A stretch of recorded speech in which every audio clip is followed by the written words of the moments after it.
आज के समारोह के मुख्य अतिथि एवं केंद्रीय मंत्री श्री भूपेंद्र यादव जी, संगठन के बहुत बड़े नेता आचार्य इंद्रेश जी, उपस्थित महानुभाव, आप सबका भारत 24 के इस कॉन्क्लेव में हार्दिक स्वागत है। इंद्रेश जी, आज के मुख्य अतिथि के बारे में आप तो स्वयं जानते हैं, राजस्थान से ही, लेकिन दो शब्द मैं कहना चाहूँगा कि इनका पग फेरा जो है ना बहुत अच्छा होता है। भूपेंद्र जी का ये जहाँ भी जाते हैं पार्टी चुनाव जीत जाती है, हारा हुआ चुनाव जीत जाती है। उड़ीसा गए तो 27 साल में पहली बार भाजपा सरकार बनवा के दिल्ली लौटे। पहले राजस्थान आए, वसुंधरा जी के टाइम में सरकार बनवा के आए। गुजरात गए, सरकार बनवा के आए। मध्य प्रदेश गए, सरकार बनवा के आए। 2019 में महाराष्ट्र में गए, 105 सीटें लाके शानदार परफॉर्मेंस रही। तो फिर वही चुनौती महाराष्ट्र की भी इस बार प्रधानमंत्री जी ने, अमित शाह ने इन्हीं को सौंपी है। तो महाराष्ट्र की चुनौती लेके ये जा रहे हैं। हमारी शुभकामनाएं इनके साथ हैं। और जहाँ तक इनके मंत्री कार्यकाल का प्रश्न है, इनके पास वो मंत्रालय है जहाँ एक महिला मंत्री हुआ करती थी यूपीए में, जिनके पास कहते थे कि इतनी फाइलें इतने इतने दिन से पेंडिंग हैं। वो सारी फाइलें क्लियर हैं। आज सरकार में जिन मंत्रालयों में 24 घंटे में फाइल का डिस्पोजल होता है, उसमें एक बड़ा मंत्रालय वन एवं पर्यावरण मंत्रालय है जो मंत्री जी के पास है जो है। तो कुल मिला क्या है, ये बहुत रेयर कॉम्बिनेशन है इंद्रेश जी कि आप संगठनकर्ता भी अच्छे हैं और गवर्नेंस भी आपकी अच्छी है। तो चुनाव प्रभारी भी अच्छे हैं, एक मंत्री भी अच्छे हैं। ये जो रेयर कॉम्बिनेशन है, ये भाग्यशाली लोगों को मिलता है नरेंद्र मोदी सरकार में, अमित शाह के दरबार में कहिए जो है। तो वो जो भाग्यशाली, तो हम भी चाह रहे थे, एक साल से कोशिश कर रहे थे हमारे यहाँ भी इनका पग फेरा हो, तो हमारा चैनल भी आगे बढ़े, सक्सेस हो। तो आज आए हैं, हम इनका स्वागत करते हैं इस आशा के साथ कि हम सब मिलकर आगे बढ़ेंगे। Thank you so much. Thank you.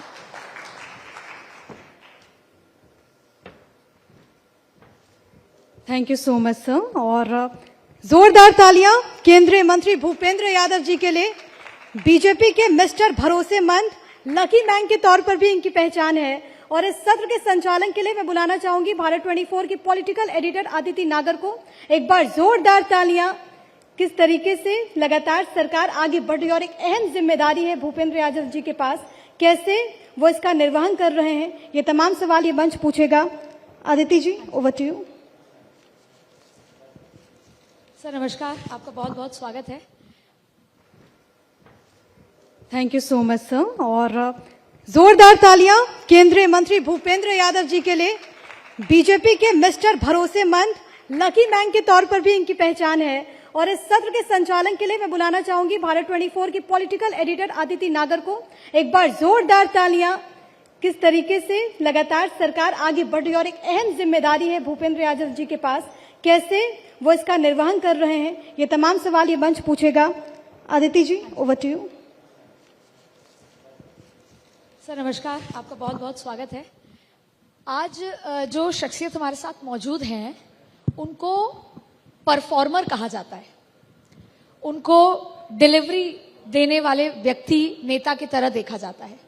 और खासतौर पे चाहे सत्ता हो चाहे संगठन, दोनों का ही विश्वास उनको हासिल है उनके काम और उनकी डिलीवरी की वजह से। और सबसे महत्वपूर्ण बात यह है कि 2013 का राजस्थान का चुनाव हो, 14 का झारखंड का चुनाव हो, इसके अलावा 17 का उत्तर प्रदेश गुजरात का चुनाव हो, 23 का मध्य प्रदेश हो और 24 का उड़ीसा, हर एक जगह जो पासा पलटा है आपने। अच्छा सर, आपके मध्य प्रदेश और उड़ीसा में चुनाव जितवाने के बाद एक कहावत हो गई है, मध्य प्रदेश में चुनाव जिताया और मोहन नाम के मुख्यमंत्री बने, उड़ीसा में चुनाव जितवाया और मोहन नाम के मुख्यमंत्री बने। तो अब जैसे ही आपको महाराष्ट्र की जिम्मेदारी दी गई, महाराष्ट्र हो या दिल्ली हो, सभी मोहन नाम के नेता महाराष्ट्र में ढूंढने लग गए हैं, क्योंकि ये तो तय माना जा रहा है कि आप हैं तो सरकार तो बनेगी, लेकिन मोहन कौन होगा। सर, महाराष्ट्र की चुनौती को कैसे देखते हैं?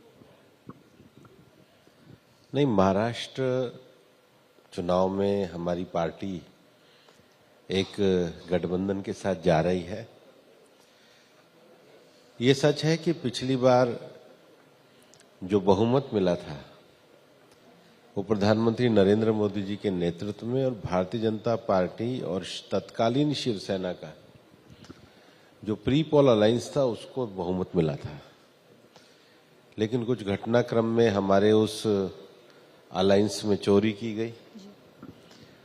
हम पूरी तरीके से महाराष्ट्र के विकास के लिए प्रतिबद्ध हैं और भारतीय जनता पार्टी के देवेंद्र जी के पहले शासनकाल में जो महाराष्ट्र में उपलब्धियां हमने हासिल करी थी और हमारे को एक धोखा देकर के जो सरकार बनी थी उसने जिस तरीके से महाराष्ट्र को वापस से विकास को रोकने का काम किया, मुझे लगता है इस बार महाराष्ट्र की जनता सोच समझ के मजबूत, स्थायी, प्रगतिशील और निर्णय देने वाली सरकार के हक में वोट करेगी और वो भारतीय जनता पार्टी के नेतृत्व वाले गठबंधन के लिए वोट करेगी। सर, क्योंकि महाराष्ट्र का ही जिक्र हुआ है तो कुछ सवाल महाराष्ट्र पे ले लेते हैं।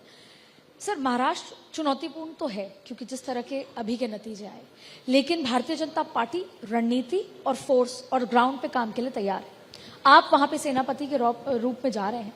सर, सवाल यह है कि ये आप ही के पार्टी के अंदर महाराष्ट्र में ये चर्चा उठी है कि एनसीपी का साथ बहुत लकी नहीं रहा, या यूं कहें कि कहीं ना कहीं एनसीपी के आने से भाजपा को नुकसान हुआ है।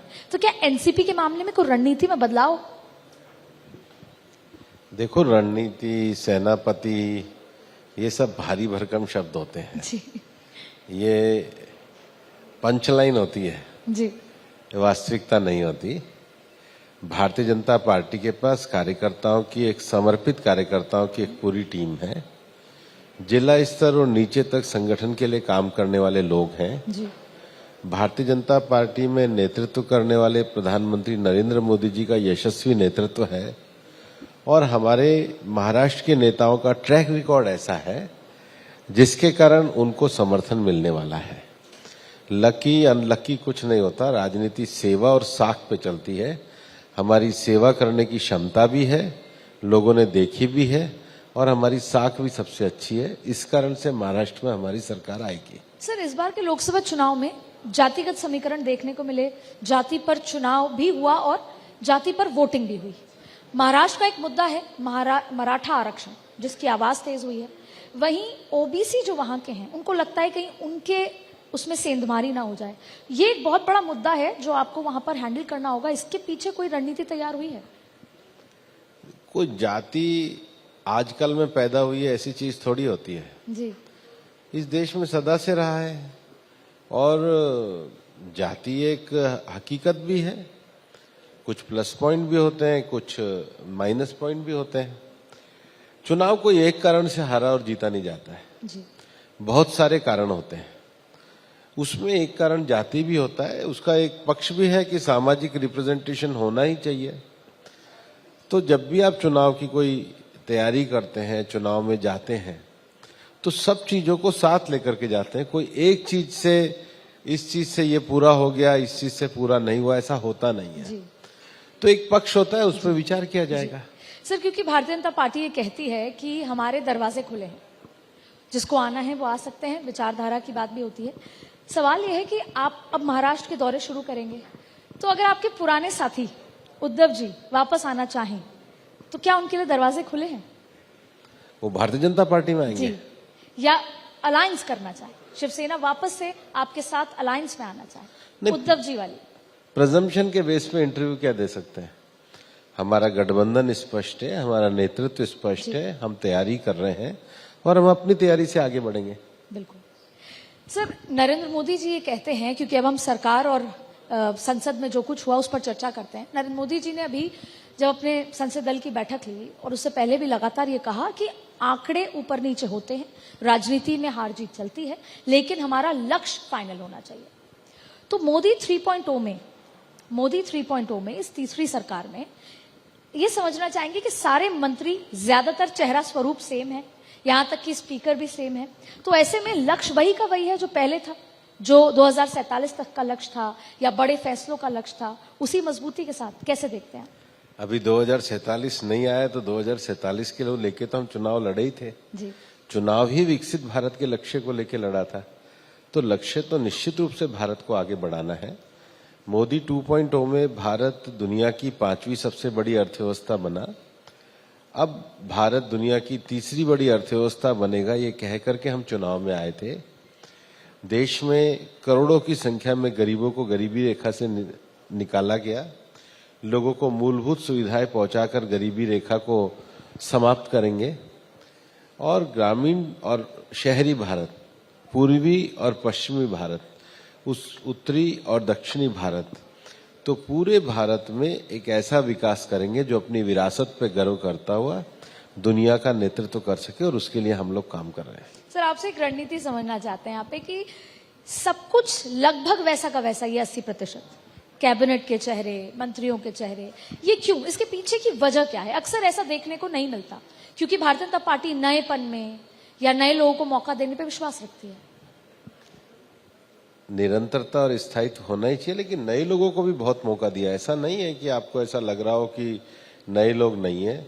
इस मंत्रिमंडल में सबसे यंगेस्ट उम्र के भी लोग हैं, सभी वर्गों को प्रतिनिधित्व करने वाले लोग हैं और सभी दलों का प्रतिनिधित्व करने वाले लोग हैं। और मंत्रिमंडल का गठन माननीय प्रधानमंत्री जी का विशेष अधिकार होता है, और मंत्रिमंडल माननीय प्रधानमंत्री जी ने जो विजन दिया विकसित भारत का, उसको लेकर पूरी तरीके से कार्य कर रहा है। सर, प्रधानमंत्री नरेंद्र मोदी के 3.0 वाले कार्यकाल में भूपेंद्र यादव जी के मंत्रालय, अगर आपके मंत्रालय का जिक्र करें, जो आज बहुत महत्वपूर्ण स्थान रखता है पूरे दुनिया भर के विश्व, क्योंकि हम G20 पे भी जिक्र करेंगे, तो आपका योगदान क्या रहने वाला है? और इस 100 दिन के जो विजन पे आपका योगदान क्या होगा आपके मंत्रालय का? देखिए, दुनिया भर में इस समय सबसे बड़ा विषय जलवायु परिवर्तन का है, और जलवायु परिवर्तन में जब ग्लासगो की कॉप हुई थी तो प्रधानमंत्री जी ने जो मिशन लाइफ है, एनवायरमेंट फ्रेंडली लाइफ स्टाइल, जिसको हम सस्टेनेबल लाइफ स्टाइल कहते हैं, उसका एक मंत्र दिया था। बाद में पिछले वर्ष संयुक्त राष्ट्र के महासचिव श्री गुटरेस के एकता नगर जो केवड़िया है वहां पर आए और इस मिशन को पूरी तरीके से प्रॉपरली लॉन्च किया गया। उसके बाद इस बार जब 4 जून को परिणाम आए तो 5 जून को प्रधानमंत्री जी ने एक पेड़ मां के नाम, ये एक बड़ा क्लाइमेट एक्शन ओरिएंटेड प्रोग्राम दिया है। तो मुझे लगता है इन 100 दिनों में मिशन लाइफ, एक पेड़ मां के नाम जैसे बड़े विषय हैं, लेकिन भारत प्रधानमंत्री जी के नेतृत्व में वैश्विक दृष्टि से बहुत सारे क्लाइमेट एक्शन प्रोग्राम का भी नेतृत्व कर रहा है। तो उसको भी आगे बढ़ाने का काम हम इन 100 दिनों में भी करेंगे और उसको निरंतरता के साथ आगे बढ़ाएंगे। सर, जब G20 की बैठक हुई, जिसका काफी इन्फ्लुएंस रहा पूरी दुनिया में और भारत में जिस तरीके से हुई, उसमें सबसे ज्यादा क्लाइमेट चेंज, और वो भी भारत ने बहुत प्रमुखता से उस बात को रखा। अब ब्राजील में होगी अगली बैठक, तो उस लिहाज से क्लाइमेट चेंज का जिक्र हुआ, एनवायरमेंट की बात हुई, तो भारत अब अगला उसको आगे किस स्टेप पर ले जाएगा? क्योंकि उसमें आपका भी रोल होगा। G20 पूरी दुनिया देखो, को क्या G20 डायरेक्शन? में हम लोगों ने न्यू दिल्ली डिक्लेरेशन की करा था।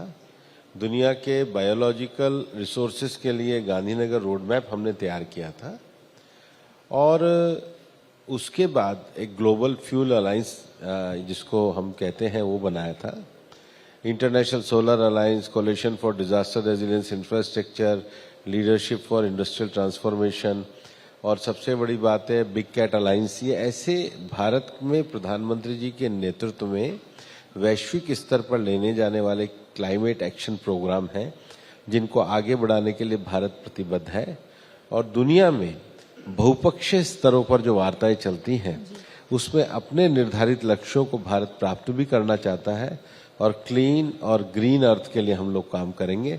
वो प्रधानमंत्री जी के विजन के हिसाब से ही हम लोग काम कर रहे हैं। सर, जैसे जैसे हम साल के एंड वाले महीनों में आते हैं, तो वही सब शुरू हो जाता है, और जिस पर राजनीति होती है, वही दिल्ली में प्रदूषण होता है, वही पराली की बात होती है, वही अरविंद केजरीवाल पहले पंजाब पर बात करते थे, अब पंजाब में उनकी सरकार है तो हरियाणा पे बात करते हैं, लेकिन उसका समाधान नहीं होता। फिर वही मास्क होगा, फिर वही ऑड इवन होगा।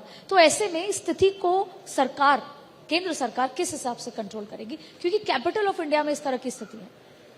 देखिए, पराली में पिछले 3 सालों में काफी ज्यादा डाउन आए हैं। जी इवन जो ग्रेफ 4 भी लगता था, उसकी भी दिनों की संख्या में कमी आई है। पराली के वैकल्पिक उपयोग हैं, उस पर भी हम काम कर रहे हैं। पराली के कॉमर्शियल यूटिलाइजेशन पे भी हम काम कर रहे हैं। और एयर पोल्यूशन को लेकर के national clean air mission programme भी चल रहा है, और उसमें वेस्ट मैनेजमेंट का विषय है, धूल के मैनेजमेंट का विषय है, अभी पेड़ लगाने का विषय है, और पराली के मैनेजमेंट का विषय है, व्हीकल पोल्यूशन का विषय है। उन सब विषयों पे लगातार काम किया जा रहा है। और मुझे लगता है कि चूंकि इतनी बड़ी जनसंख्या के बाद जो सर्दी में जो एक हवा का जो अपना एक स्पीड होती है, उसमें कमी आती है। लेकिन फिर भी जैसे दिल्ली में हम BS4 को BR6 पे लेके आए, हमने दिल्ली के चारों तरफ से बड़े बाईपास खोले, कमर्शियल ट्रांसपोर्ट को वहां से निकालने की व्यवस्था करी, वेस्ट मैनेजमेंट के लिए हमने अनेक कार्यक्रम चलाए, और फिर अंतर्राज्यीय कोऑर्डिनेशन भी करने का काम किया है। इसके लिए एक कमीशन की भी स्थापना की गई, और लगभग अब अगले महीने से हम लोग ये ज्यादा बेटर कोऑर्डिनेशन हो, इसको लेकर के काम करेंगे। पर वहीं नहीं रहेंगे, कुछ वहीं तो अंदर है। बिल्कुल सर। सर, कोऑर्डिनेशन का जिक्र किया, सवाल यह है कि संसद में पक्ष और विपक्ष और उसके बीच का ब्रिज फिलहाल नजर नहीं आया, और राहुल गांधी, कांग्रेस, या यूं कहें कि पूरा विपक्ष इस बार आंकड़ों के चलते बहुत कॉन्फिडेंट है और कह रहा है कि हमने बीजेपी को इतना बैकफुट पे किया कि नरेंद्र मोदी जी हों, देश के गृह मंत्री हों, इनफैक्ट आप भी उठे और आपने नियमों का जिक्र किया उसमें। ऐसे में विपक्ष संतुष्ट है कि हमने पहले ही सत्र में बैकफुट पे कर दिया। क्या बैकफुट पे कर दिया? हमने हर मुद्दे को, मणिपुर से लेकर सारे मुद्दे उठाए जिसका जवाब सरकार नहीं दे पाई, या हमने वो सारे इश्यूज 5 साल आप मेरे से बात कर रही हैं और आप पीठ दिखा करके बात करने लगे तो मैं बैकफुट पे हो जाऊंगा? एक प्रतिपक्ष के नेता के नाते जो जिम्मेदारी से विषय रखने चाहिए वो तो कोई नहीं रखे। और क्या ये शोभा देता है कि सदन चल रहा हो और आप कुछ खा रहे हो? क्या ये शोभा देता है कि सदन चल रहा हो और आप नारे लगाने के लिए वेल में भेज रहे हो? अगर हिम्मत होती तो तर्क सुनते, हिम्मत होती तो जवाब सुनते। कौन सा विषय लेकर के आए हैं आप? मुझे राहुल गांधी के भाषण के 5 मुद्दे बताइए जो विजन, आप 5 मुद्दे बताइए जो विजन 2047 का भारत बताते हो। चलो मैं आपकी बात मान जाऊंगा, जी बताओ ना। सर, उन्होंने कहा, उन्होंने कहा वो तो छोड़ दो। जी जी, उन्होंने कहा मुझे समझाओ ना कौन से 5 मुद्दे हैं जो विकसित भारत बताते हो। पर वो तो आरोप ये लगा रहे हैं कि आपके पास फ्यूचर प्लानिंग नहीं है। नहीं, आरोप लगा रहे हो, बात छोड़ो। आप वो 5 मुद्दे बताइए जो राहुल गांधी ने विजन 2047 के भारत के कहे हो। वो 5 मुद्दे बताइए राहुल गांधी के जो भारत में सामाजिक एकता की बात करते हो। और वो 5 मुद्दे बताइए जो चुनाव में उन्होंने कहे और वहां पर उन्होंने खरे उतारे हो। तो शिवजी की तस्वीर दिखाना, वो सामाजिक एकता की बात करते हैं कि डरो मत, डराओ मत। क्या शिवजी की ऐसा तस्वीर में विपक्षी मानती है कि हम इन सारे उदाहरण से सामाजिक एकता की बात करते हैं, बीजेपी नहीं करती। तो सामाजिक एकता के लिए वैल में कूद जाते हैं, सामाजिक एकता के लिए चने खाने लग जाते हैं, सामाजिक एकता के लिए नारे लगाने लग जाते हैं, सामाजिक एकता के लिए सारी संसदीय मर्यादाएं तोड़ देते हैं। ये विभाजनकारी नीतियों से ये देश चलने वाला नहीं है जी। ये देश पूरे तरीके से दृढ़ता के साथ आगे चलने वाला है। और सामाजिक एकता हमारे सरकार और बहुमत हमें है। तो जब पूरा राहुल गांधी का भाषण सुना गया, जब पूरी सदन में चर्चा हुई, तो उसके बाद क्या दिक्कत थी उनको बताया जाए? पर सर, उनका और फिर भी आरोप है माइक बंद कर देते हैं, मुझे तस्वीर में नहीं दिखा। माइक बंद करते तो 50 मिनट भाषण होता। किसी का माइक बंद हो तो आधा घंटा 50 मिनट भाषण करेगा? जी, बताइए। Perception set. क्या आप राहुल गांधी का वेल में जाकर के प्रधानमंत्री जी के भाषण में जो अशोभनीय व्यवहार है, जी, जिसको बालक बुद्धि का व्यवहार कहते हैं, क्या आप इस देश में इसका समर्थन करेंगे? बिल्कुल नहीं सर। तो बिल्कुल नहीं करेंगे। जब आप नहीं करते तो देश क्या कर रहा है? लेकिन अब वो ये पूछते हैं कि पिछले 5 साल जब हमें निष्कासित किया तब आपने समर्थन किया या नहीं किया? तो जब कोई आदमी गलत करेगा तभी तो निष्कासन होगा। जी। इससे पहले क्या सदन में निष्कासन नहीं हुए? पर सर ये जो न्यू फाउंड कॉन्फिडेंस है on the basis of numbers, इसकी वजह से कहीं ऐसा तो नहीं कि बड़े बिल या बड़े फैसले इस हो हंगामा में दब जाएं? ये तो बालक बुद्धि है। वो बालक कहता है मैं चांद को तोड़ लाऊंगा तो तोड़ लाता है। बता ये क्या कॉन्फिडेंस है? कॉन्फिडेंस होते तो सामने खड़े होकर बहस करते ना। कॉन्फिडेंस होता तो सुनने की हिम्मत होती ना। क्या कॉन्फिडेंस है? सर, एक मैं इसमें चीज समझना मतलब आप एक बालक बुद्धि को आप मेरे पे क्यों थोप रहे हो जब आप खुद ही गलत मान रही हो? तो बिल्कुल सर, बतौर पत्रकार वो गलत है, संसद ना चलने देना गलत बात है। मैं और ये आपको हम धन्यवाद कांग्रेस से देता सवाल हूं। भी करते हैं। हाँ। और सवाल ये है कि वो कहते हैं कि पिछले 5 साल जो हमारे साथ हुआ, ये उसका रिएक्शन। तो रिएक्शन में क्या करने लग जाएंगे? जी। गाली देने लग जाएंगे। जी यही तो बालक बुद्धि होती है। बिल्कुल। मैच्योर आदमी बहस करता है, मैच्योर आदमी डिबेट करता है। अटल जी की डिबेट पढ़िए, हमारे तो विरोध में थे कम्युनिस्ट के लोग, उनकी डिबेट पढ़िए। क्या डिबेट पढ़ी जाएगी आप बताइए? तो भारत की संसदीय परंपरा को ज्ञान से, बुद्धि से, तर्क से, संवाद से, विमर्श से इस संसदीय परंपरा को चलाया गया है। इस संसदीय परंपरा को ऐसे नहीं चलाया जैसे बालक बुद्धि की तरह चला रहे हैं। जी। यहां पर तर्क रखे जाते, यहां पे सरकार के बारे में बताया जाते, ये बताते कि इतने यूनिकॉर्न नहीं बने, ये बताते इतने एयरपोर्ट नहीं बने, ये बताते इतने हाईवे नहीं बने, ये बताते इतने मेडिकल कॉलेज नहीं खुले, ये बताते इतने आईआईटी नहीं खुले। राष्ट्रपति जी के अभिभाषण में तो 10 साल के भारत की तस्वीर को सबके सामने रखा था। बिल्कुल। तो इन्होंने तो कुछ भी नहीं बताया। तो जब तर्क की बात ना करना हो तो कोई सी भी बात कर लो, धर्म प्रवचन कुछ भी दे दो। हाथरस में बाबा देते थे और तो कौन रोक रहा है? पर भाई आप विपक्ष के नेता थे, हमने 10 साल का लेखा जोखा रखा, आप बताते, आप तर्क करते, आप बताते कैसे गलत है। तो आपने तो मुद्दों की बात नहीं करी। और जब बात सुनने की आई तो आपने वेल में लोगों को भेज दिया और खुद कुछ खाने लग गए। टीवी पे आ रहा है। बिल्कुल सर, क्योंकि परंपराओं सदन के की लिहाज पहली से- परंपरा होती है कि सभापति की ओर पीठ करके खड़े नहीं होते। बिल्कुल तो नियम दिखाना गलत था, बुरा सही बिल्कुल था? सही, बिल्कुल सदन की दूसरी परंपरा होती है कि सदन में बैठ के कुछ खाया चबाया नहीं जाता। एब्सोल्युटली है या गलत है? बिल्कुल। सदन की तीसरी परंपरा है कि जब भी कोई बड़े नेता बोल रहे होते हैं तो वेल में नहीं जाया जाता है, नारे नहीं लगाए जाते हैं। ये है या नहीं है? बिल्कुल है। तो ये कौन सी बात को माना? सर इनफैक्ट सदन में एक और परंपरा है कि जब सदन के लीडर को आप नाम से नहीं बुलाते, आप माननीय प्रधानमंत्री जी कह के कहेंगे, लेकिन लगातार नरेंद्र मोदी करके संबोधन हुआ। आप बहुत ज्यादा समझदार है राहुल गांधी से। आप इतना जानती है, ये मुझे अच्छा लगा। सर लेकिन उनको समझाओ आप। सर आपसे सवाल ये है कि एक और अडवाणी जी भी कहा करते थे, जिसका जिक्र प्रधानमंत्री जी भी करते हैं, कि जो पार्लियामेंट्री अफेयर जो मिनिस्टर हैं उनको विपक्ष की तरफ बैठना चाहिए, उनको विपक्ष जैसा या उनके दोस्त बन के रहना चाहिए, जिससे कि विपक्ष को ये लगे कि हमारी कोई बात है तो वो सरकार तक पहुंच सके। लेकिन आपको नहीं लगता कि कहीं ना कहीं संसदीय कार्य मंत्री के उस कार्य या उस तरीके में, उस योजना में कुछ कमी है?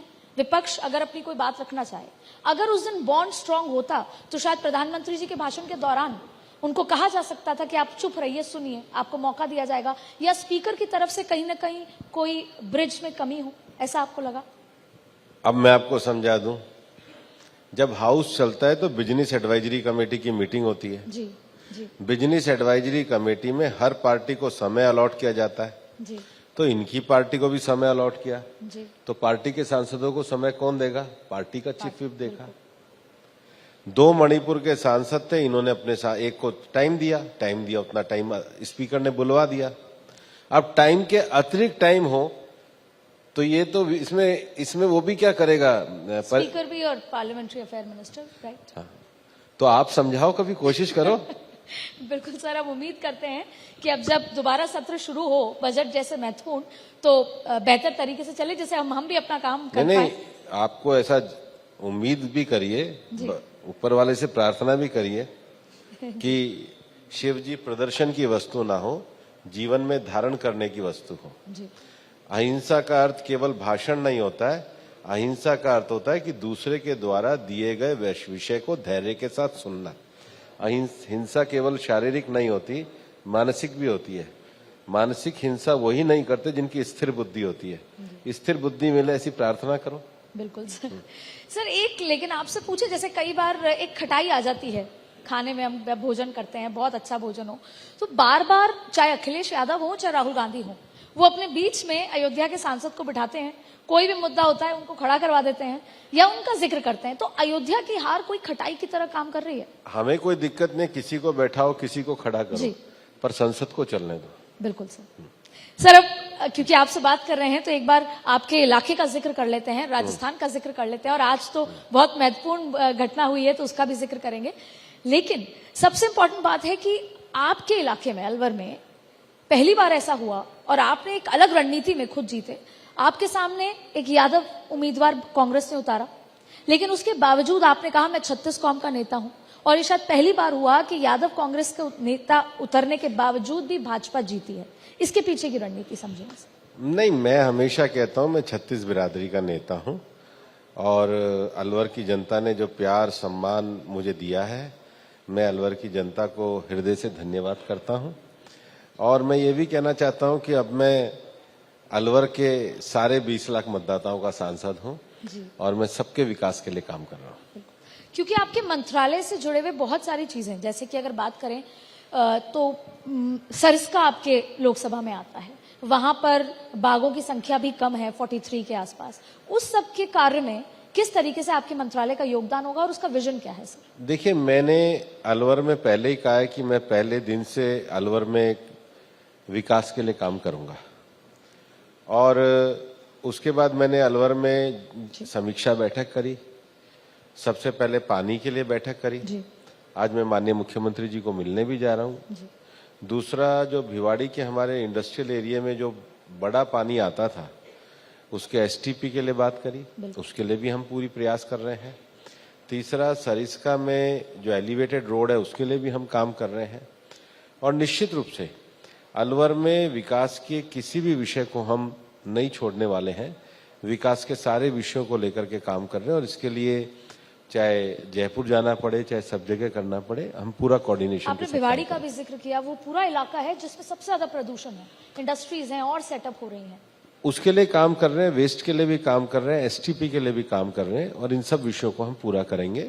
अलवर की जनता को विकास के साथ जोड़ने में कोई कमी नहीं रहने देंगे। सर आपके एक बहुत सीनियर नेता भी हैं, आपके करीबी मित्र भी हैं, और प्रधानमंत्री जी भी उनकी प्रशंसा करते हैं। आज उन्होंने कैबिनेट मंत्री पद से इस्तीफा दे दिया, किरोड़ी लाल मीणा जी ने। उन्होंने ये कहा कि दौसा में नहीं जिता पाया, मैंने इसलिए इस्तीफा दिया है। 10 दिन पहले इस्तीफा दिया, 20 जून को मुख्यमंत्री जी को। कल उन्होंने फोन पे बात की बीएल संतोष साहब से, 5 बजे का टाइम था, नहीं मिल पाया। इस्तीफे के बाद विपक्ष आक्रामक हो गया, उसने 3 मुद्दे उठाए। पहला कि इतने बड़े मंत्री भी असंतुष्ट हैं और ब्यूरोक्रेसी ड्रिवन सरकार है, और इस सरकार में मुख्यमंत्री अब इस्तीफा दे दें, सरकार भंग हो जाए। इस पूरे मसले को कहीं ना कहीं विपक्ष को बैठे बिठाए मुद्दा दे दिया। बजट सत्र है, ऐसे में हंगामा वहां पर भी होगा। उचित स्तर पे बात की जा रही है, सभी समस्याओं का समाधान निकलता है। कोई समस्या ऐसी नहीं होती जिसका समाधान नहीं होता है, तो समाधान कर देंगे। सर लेकिन नाराज तो वो बहुत दिन से चल रहे थे, कोई नाराजगी का वजह आप क्या समझते हैं? क्योंकि बड़े सीनियर आदमी हैं। समस्याओं का सबका समाधान करेंगे। सर आपने बखूबी इसको घुमा दिया, लेकिन आज जनता ये जानना चाहती, खासतौर पे राजस्थान की, कि ऐसा क्या हुआ कि किरोड़ी जी ने इस्तीफा दिया, 10 दिन तक चुप्पी रही, और अब किरोड़ी जी का तरीका अलग है। वरिष्ठ लोग बात कर रहे हैं, समय आने पे समाधान हो जाएगा। सर आपको लगता है कि राजस्थान में सरकार जिस डंके की चोट पे चलनी चाहिए थी वो नहीं हुआ, साथ में 11 सीटों का नुकसान हुआ, आप इसको कैसे देखते हैं? क्योंकि राजस्थान से बहुत ज्यादा उम्मीद है। सरकार डंके की चोट पे चल रही है, पेपर लीक करने वाले गिरफ्तार हो रहे हैं जी। एसओजी की कार्रवाई हो रही है।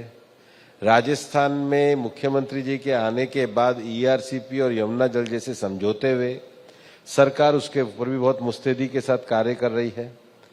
राजस्थान में ऊर्जा सेक्टर को लेकर के नए एमओयू है, उसके लिए भी सरकार काम कर रही है।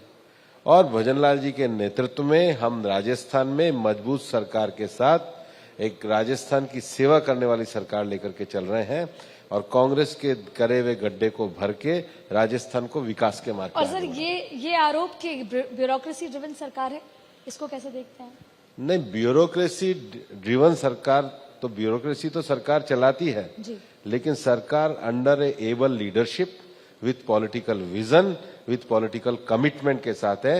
हम जो कह रहे हैं वो ब्यूरोक्रेसी को करना पड़ेगा और मुख्यमंत्री जी बड़ी मजबूती के साथ आगे बढ़ रहे हैं। सर, उम्मीद करें कि अगले 15 से 20 दिन या महीने भर में प्रदेश अध्यक्ष का चेहरा बदला जाएगा, क्योंकि शायद समय पूरा हो गया और तमाम बदलाव। देखिए, हमें क्या करना है, हमें कैसे सरकार चलानी है, ये बात हम पे रहने दीजिए। जब ये विषय हमारे क्षेत्राधिकार का है तो हमारे क्षेत्राधिकार के विषय तो हमें रहने दीजिए। सर, एक और सवाल आखिरी, वो महाराष्ट्र से, कि क्या इस बार चेहरे के साथ आप महाराष्ट्र में उतरेंगे या फिर सरकार बनने के बाद, चुनाव जीतने के बाद आप चेहरा अनाउंस करेंगे? जो हमारी पार्टी का नेतृत्व तय करेगा वो हम काम करेंगे, लेकिन महाराष्ट्र में भारतीय जनता पार्टी के नेतृत्व में एक मजबूत सरकार बनाने जा रहे हैं, ये मैं आपको कह रहा हूं। तो आप देख लीजिए कि तमाम सवालों के बीच में कई ऐसे जवाब थे जो उन्होंने बहुत खूबसूरती से वो साइड से आपने मुझे घुमा दिया। बहुत बहुत शुक्रिया आपका तमाम सवालों का जवाब के लिए। बहुत बहुत शुक्रिया। बहुत धन्यवाद Thank you. मंत्री।